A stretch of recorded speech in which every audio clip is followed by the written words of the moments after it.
Hello ladies and gents, Romie Reviews here. Please like, comment, subscribe. This is my review for Power Season 6, the final season, episode 2. Please check out my other channel as well, Romie Whispers ASMR. And I want to go and let's jump into it. This review is up late. I do apologize. I do. Been moving around, doing this and that, but now I'm here. Let's start off with Tommy is still alive and Ghost doesn't know it. And to make matters even funnier, we see Tommy in an Uber. I'm not going in order. We see Tommy in an Uber. He is upset with the Uber. He wants Tariq, who ordered him the Uber, to give the Uber driver a 1 star. I said, what the guy called Tommy? What do you call him? A wannabe Eminem, Slim Shady or something like that. R.I.P. to the car. R.I.P. to the Mustang. The Mustang deserved better than what happened to it. But Tommy's going to tell Tariq later. We move on from that. We have so much going on here. I actually want to start with Proctor. So Proctor is having a couple of days. His ex-wife, who's actually talking to Sax, because she wants split custody with their daughter, with her and Proctor's daughter. And remember, she's a recovering addict. She's a mess. And because of all of that, Proctor doesn't trust her. And frankly, he doesn't like her, which doesn't help. She needs a job. So she's going to go and have Sax give her a recommendation so that she can go and get a job in the private sector because she can't work in the public sector. And by getting that recommendation, she can get her job. She's actually a really good lawyer, and she proved it. I said, wait a minute, did we get the wrong lawyer? Because, well, and it's part of the deal is that she's gonna go and slip a bug into her daughter's book bag so that they can hear what's going on in the apartment, as if Proctor would go and just talk freely to. We'll see what happens. But they go and do the custody battle, and she is beating his tail in front of this judge. She's proving that she is a good lawyer. She's saying that why would Proctor gave me the drugs, gave me the coke. I said, okay, we're not, unless he went and forced you to do it, he did not turn you into an addict. Sorry, we're not doing that. And the judge wasn't really feeling that line.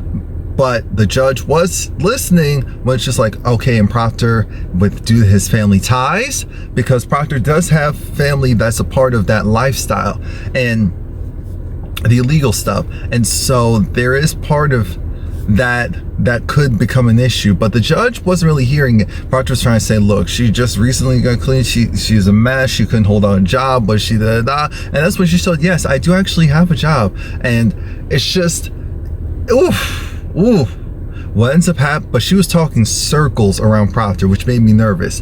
What ends up happening is the judge wanted the daughter to come in and in front of both of the parents say, who do you want to stay with? I said, I know that they do that. Trust me, I know that they do that. What I don't understand is, in this case, why? In this case, why? Because then the daughter, she's upset because she loves her father, but she also has love for her mother. And so she doesn't want to hurt either of their feelings. And she's like, why does she have to choose? Because she shouldn't have to choose. She didn't say this, but the look on her face, and then she started to cry. And so then Proctor was the one who went over to console his daughter. You know who did not do any of the sorts? You know who didn't do any of the sorts? The one, the only, that woman. Her name is important right now. Proctor's ex didn't do anything of the sorts to console the daughter. So I said, oh, this is going to be a mess. So then Proctor said, fine, we'll split custody. At the end of the episode, we see that Proctor's ex-wife was given this unicorn-shaped like keychain, and so she put it on the daughter's backpack. So now the bug will be planted into the... I said, oh, she's trash. I don't like her. I didn't like her for multiple reasons, but now I have another reason why not to like her. We'll move on from that for now, and move on to... Who you want to talk about? Let's talk about Tariq. Tariq is at school. He's dealing with... He wants to be a little drug dealer so bad. He wants to be a Canaan so bad. So he has this guy, his roommate, selling the drugs for him because, of course, it's not smart for him to do it himself. But he's not thinking because this roommate is green. He's just thinking about, oh my gosh. So he brought in this guy who got the drugs, but the guy was willing to pay 30. So now instead of charging 20, they're going to charge 30 because it's choke. These kids have money, or at least most of them do. And at least the ones that are going to actually buy the drugs. And the deal is Tariq keeps 20, his associate keeps 10. And I'm just thinking, this is too out in the open. You're going to get in trouble just like you did last time. Did we forget about you going giving your mother's pills and then it becoming an issue because someone over... But then we hear that there's this other person who wants to talk to Tariq, or she's going to rat him out. She's a cute, black girl. She seems like she has a good head on her shoulders. And she's trying to say, why would you want to be another statistic? Why would you want to be another statistic? And that's what you're doing at this moment by having these guys go and sell drugs for you. There's only a handful of us, like 5 black kids in the entire school, and you want to be the stereotypical black kid drug dealer doing this and that. And so then he went and kind of ragged on her. He was like, So your shoes is busted. I can tell how old they are from how they look. Your clothes are tattered and you don't really have much of a selection. Mind you, while he's wearing the best of this and the jeans jacket, I said, look at him trying to be mini Kanan. And so as he was kind of ragging on her casually, he was just saying, and you work at the bookstore, so I know you don't have any money. So it was just like, why don't you come and work for me instead of going and trying to judge me and make some real guap so that you can get whatever you want and so that you have more time to meddle in other people's business because you're making so much money. You don't have to work in that bookstore for hours and hours per day. Eventually, she took the bait. I'm thinking, what in what world? Oh my gosh. So then she said, look, you can't have your friend going and selling out in the open like that because he's going to get caught. We need to work together. And I'm thinking, so this is Tasha and Ghost part 2 already? Wow. Let's see. Throughout the episode, Tariq also, he does talk to Ghost, and he talks to Ghost because Ghost shows up at his school and lets him know that, look, what happened this time, Dad? Uncle Tommy, he's dead. What happened? I did it. I mean, well, you shot and killed. How? Why? Look, I had to do it. So Ghost was honest about doing it, which was some brownie points. What he lied about was why he did it. He kept it very vague. So then, remember, Tariq already knows that Tommy is still alive. So then he goes and calls Uncle Tommy, and Uncle Tommy's like, wait, so your dad knows? No, I didn't tell him anything. All right, cool. Why did he shoot you up? What happened? Well, I shot Angela, and I was actually trying to shoot him. And so again, because Uncle Tommy is honest, Tariq respects him more and appreciates that. But Tariq is still mature because he doesn't understand, as a parent, you don't just go and tell your kids every little thing. Ghost is trash. So, and he's not a good parent. He is not. So he's a different case, but in general, Tariq is not treating the situation fairly. He is not. While that's happening, so then the conversation gets muddled because Tariq goes and says, hey, Uncle Tommy, look, at this point, do what you got to do. If you remember, Tasha told him not to pick a side. Uncle Tommy, do what you got to do. But if you're going to do anything, make a move with my dad, just give me the heads up. And so then Uncle Tommy has a smile on his face because he's like, oh, okay, this works. He's not the only person that he got the okay from. There were divorce proceedings when it came to Tasha and Ghost. Tasha, remember, she was a finance major. She hired a forensic accountant. That's someone who goes in and can find anything that you're trying to hide, money-wise. And of course, the accountant found multiple accounts that were separate. I'm thinking, Tasha, isn't this a little too close to home? But what matters is those accounts were created, and I guess the money was funneled out in order to do stuff for Raina on Raina's behalf and buying into this whole thing that Tate had going on. I'm just so annoyed because Tasha, who I consider very smart, signed a prenup that essentially said if she leaves the marriage, if she's the one who wants a divorce, she leaves with nothing, which means Ghost fully controls her and controls her situation. While I'm looking at her like, what? Who? Where? How? Why? Why would you do? It must have been like after a kid was born or something. She was so in love, or maybe it was to reaffirm her love for Ghost, or I'm trying to think, did this happen during the show where their prenup was changed or something? Let me know, because it just came out of left field. And so because of that, she most likely can't do much about that. I was just so over it. Tasha goes and she wants to talk to Tommy. She hasn't been able to get into contact with Tommy for a while, and so then she goes over to Lakeisha's house, and Lakeisha is there talking to Tommy. They're having general chit chat. Tommy's trying to let her know, hey, there's certain things that I can say, that I can talk to Tasha about that I can't talk to you about. And this is case in point. The cops, I'm sorry, Lakeisha's thinking the cops are at the door knocking, and she's freaking out. She's telling Cass, go in the other room. And she's like, Tommy, what did I do? And Tommy's looking at her like, hey, yo, someone is at your door. Maybe look through the peephole and go from there. See, she can't be trusted. And she goes and looks and sees that's Tasha. So she's really not happy, but she opens the door. And so then Tasha's like, hey, girl, what's up? And Keisha still is upset with Tasha, even though Keisha is just as selfish as Tasha is. Keisha is upset that she doesn't have Tasha's life. She is, 100%. She's not as smart as Tasha. Obviously, she's beautiful, attractive, but aside from that, there's nothing else special about Keisha in the sense where she should just have the same things that Tasha should have. No. So that's what made me really upset, because then she goes, slams the door on Tasha's face, even though Tasha's the one that lost a child, even though Tasha's the one that lost. And I'm just looking at Keisha like, Keisha, really? So then when the door opens up, because she was like, I'm looking for Tommy. And then she closes the door on Tasha. Tommy has to text Tasha like, don't worry, we'll talk later. She's bugging right now because Keisha's upset that Tommy got her a gift, and the gift wasn't from the heart.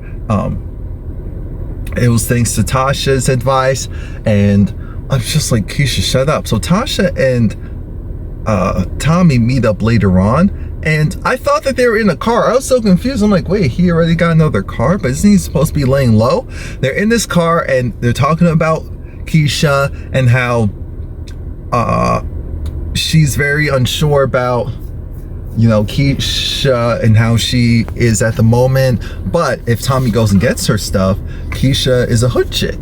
So by Tasha's definition, a hood chick that loves things. Give her things and she'll be yours. And I said, oh, I don't like how they're painting this, but let's move forward. Let's move forward anyway. What ends up happening is, mind you, they were also having this conversation about how she doesn't know if she really wants to keep Ghost alive or dead anymore, because Ghost alive, because of the prenup, I won't get anything. Ghost dead, she'll at least be entitled if he dies. But she's not sure yet, because she really doesn't want to kill the father of her children. She's just so upset and just so over him. Mind you, Tommy's trying to go and light up in this car, and they're in a showroom. It's not even his car. I said, Tommy is too much. Tommy is too much. We need him.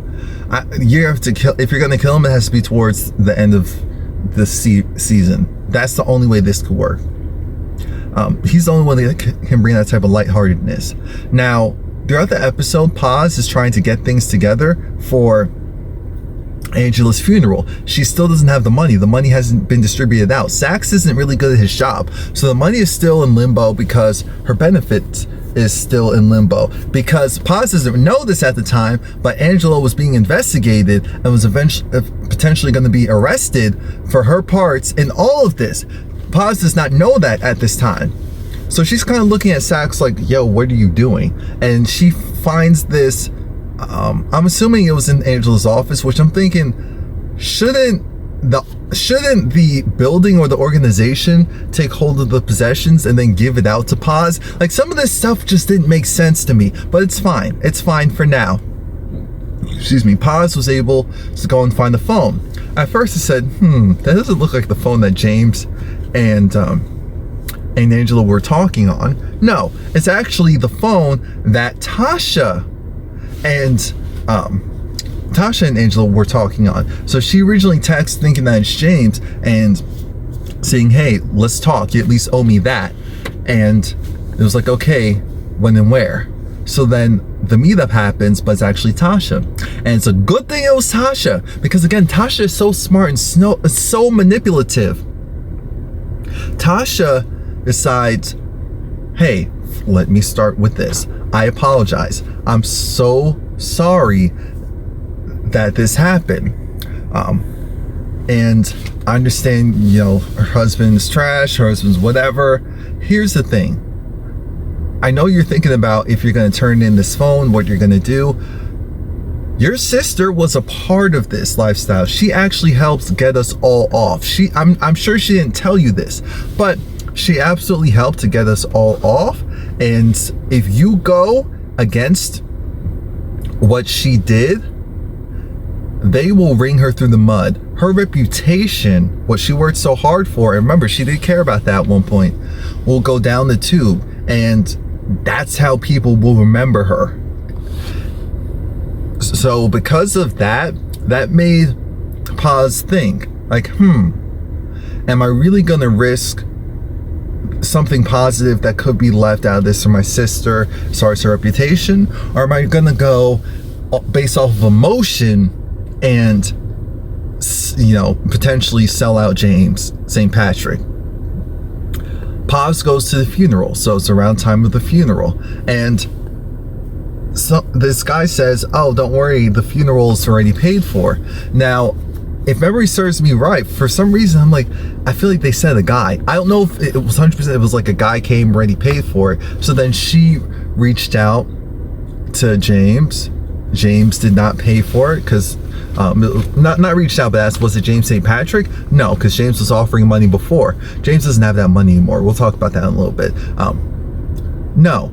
And then she thought, oh, maybe it was Sax, and he came through. No. Now, here's the funny part. It was either Tasha through way of Tommy, because you never know, or it was Tommy, or it was Tasha, but she had the guy go and send the money so that no one would trace it back to her directly. That part wasn't 100% clear. We'll talk about Angie's funeral a little bit later. Now, let's get to some of the details.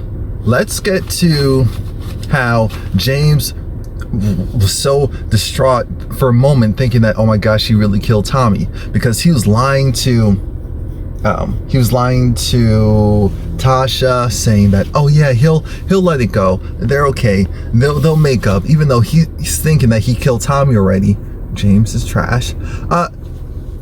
While that's happening, we then have to deal with the fact that, let's see, James was talking to Jason, because Jason said, you went and lit up and you tried to go after my people, my person. No. At the time, he was like, you went after my person. So now you're going to have to figure this out. You're going to have to pay me $100,000 every 2 weeks, which means $200K per month. Per month. I said, oh my gosh. I said, oh my gosh. oh, James does not have that money right now, but he's gonna have to figure it out. I don't know what he's gonna do, what he's gonna sell, who he's gonna steal from. He has to get that money. Tommy, on the other hand, Tommy has to do a low profile. And so then Jason was like, clearly, Tommy, you're in danger. Ghost will probably still be after you once he figures out you're still alive. And so then he offers up his guys for a fee. We don't know how much it costs, but think about it. Tommy has to pay this guy a certain percentage to get the product. And now he has to pay a protection fee from this guy, and Tommy's all for it because Tommy doesn't have real shooters. He just has distros at this point. All of his top fighting people, they're really not there. Speaking of his distros, Tommy is talking to the distros and he's like, look, an attempt was made on my life, and so I have to move a little bit differently right now. And they're looking at him like, wait a minute, what are you talking about? Why would you, like, how does that affect us? What's going on? Especially 2-Bit. Remember, 2-Bit is the same guy who was working with Kanan, working with Dre. Now he goes and starts working with Tommy. 2-Bit can't be trusted. 2-Bit cannot be trusted at all. Spanky, he's decent. I can trust him over 2-Bit. But 2-Bit pulls a gun out saying, oh, well, you need to stop playing. But I'm thinking, you do not want to play this game. Nothing happens yet. But someone in that group is going to die soon. And it's probably a couple of them. Towards the end of the episode, Tommy, he got a gift for Keisha, and because I want to make sure I remember this, and he picked it out on his own. I don't know if he really did it, but hey, he got her something. She liked it. She's starting to learn the tricks of the trade with locations and drop-offs and all of that. I said, I don't know if this is going to work out. I don't. Let's talk about James and Lorenz Tate, which means Councilman Tate. Councilman Tate is looking at James thinking, hey, you don't have any more foolery going on around you, do you? Oh no, of course not. James always has some mess going on around him. So now we fast forward to this announcement. James, the same guy who called himself Ghost, is now every opportunity he can to get in front of the camera. Oh God, he's so stupid. And so Tate is doing his speech. It's not really going that well. There's this heckler who is asking, well, one, they keep asking about James St. Patrick and his involvement, his level of involvement, and it flips from that to this heckler, not really a heckler, but this guy who's a part of the community, allegedly, and says that he knows James St. Patrick and that he was just a 2-Bit street hustler, and James didn't deny it originally, which is smart. Very smart. So James started to talk. I'm thinking, James, be quiet. Stop while you're behind. You're not ahead. You're behind. Stop while you're behind. Stop. But he just kept talking, and I'm thinking, you're drawing too much attention to yourself. You're not really helping. So then when they go back towards the back, Councilman Tate was like, what's going on? James started out drinking water, but now he's drinking alcohol. You know, when he's drinking alcohol, things are going to get messy because he thinks he killed Tommy. He's going to have to come up with $200K per month. It's too much. And I don't care because he's so selfish and it's always about him. I mean, asking Tasha to come to the funeral to show United Front, because he eventually goes and talks to Proctor, who said, okay, you're doing what? Well, if you're going to the funeral, you need to at least have your wife there so that it looks like a United Front, so that it you couldn't explain to me how that possibly would make sense. Ghost was originally talking to Proctor to get an alibi, but he can't because Proctor was met by the DA office at his daughter's recital, so he could not give an alibi. And they still have to figure out the Tommy situation. Lord, it's all too much. What else I want to talk about? I think I'm caught up. I know there's a gap. I know I'm missing something, and it's something pretty big, but it'll have to stay missing because I can't remember it right now. I guess we can get to the funeral. Because everything else, how they weaved it in together, it was a really good episode, but it was a lot of back and forth. The funeral, almost everyone showed up. Even that Mike guy that should have just, Angela should have just left with to go down to DC or something. She should have just left with him. He came there to show his respects. I think Sax was like, "What are you doing there?" I said, "What are you doing here?" Tamika was there. Jeremy was there. The whole crew that's still alive is still there. Of course, Paz, the father. All these kids. Paz's son, which I said, wait a minute. Why are we seeing all these kids? They're really trying to wrap it up. So Paz, do you think that Cash will go and become like an underling of Tariq's? For some reason, I feel like something crazy like that would happen. He just kind of gives me that vibe and that energy. But anyway, we move back to the funeral. And like I said, it's an ish show. Everyone is showing up, including James St. Patrick, his wife, which the whole DA office is looking at them like, what? How could he be showing up? What nerve? What the? I said, okay, whatever. I don't care. I don't like any of you in that office, so I don't care. But that was just the beginning. Tasha kind of did a head nod to Paz because it was like, I got you. Because I think Paz was like, thank you. And she was like, you're welcome. So I guess it was Tasha, I guess, who paid for it. Now,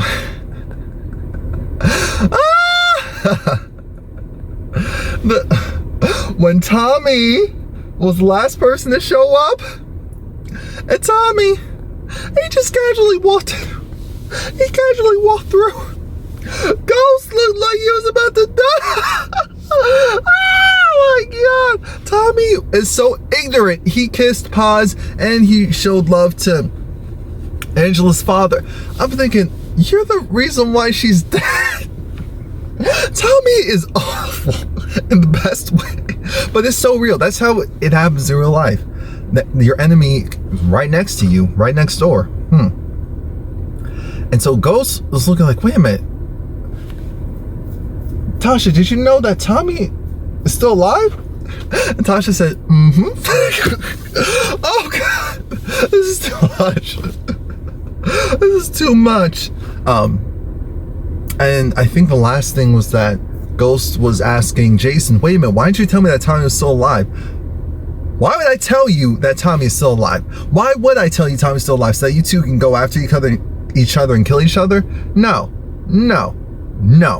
What we will do though is, if you want Tommy dead, fine. Because Ghost is more so the brains anyway. If you want Tommy dead, fine. But you need to replace him. And Ghost said, oh, I'm out of that lifestyle. Well, you already know my conditions, and I still want my money. I said, oh my God. Oh, Jason's gonna have to die. I don't know how we're gonna do it because he moves way smarter than the rest of them, but we'll see. Please like, comment, subscribe. Come back next week. Now, next week, it will be on time. It'll be out on Sunday. One way or the other, it will be out on Sunday.